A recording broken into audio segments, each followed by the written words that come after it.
Mercredi 14 avril, 17 h, lors de la conférence de presse du Conseil fédéral, Alain Berset déclare: Nous avons décidé ce matin de la réouverture des terrasses. Et quand Alain Berset déclare: La réouverture des terrasses. Dans notre tête, ça fait...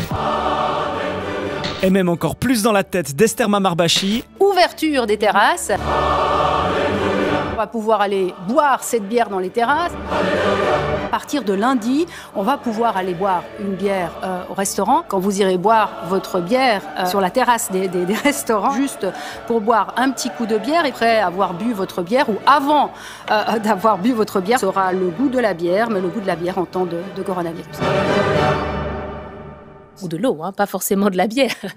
Et d'ailleurs, qu'est-ce qu'ils ont fait, Canal 9, à l'occasion de la réouverture des terrasses lundi 19 avril? Bonjour à tous, bienvenue sur la place du Midi à Sion, journée exceptionnelle, journal exceptionnel. La Suisse et le Valais rouvrent leurs terrasses aujourd'hui.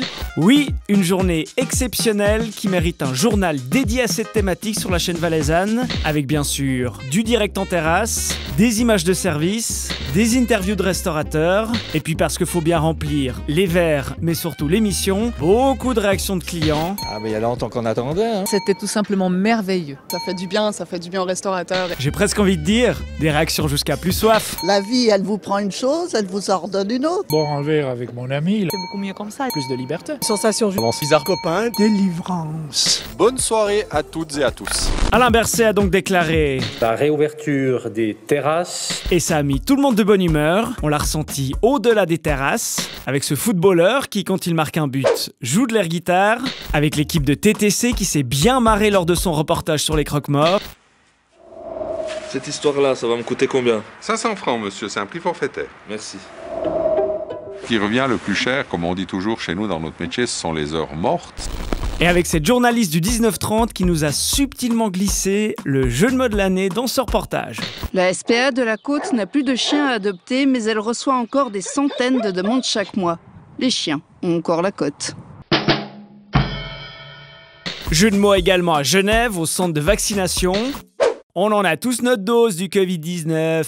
Notre dose comme notre dose de vaccin. Excellent.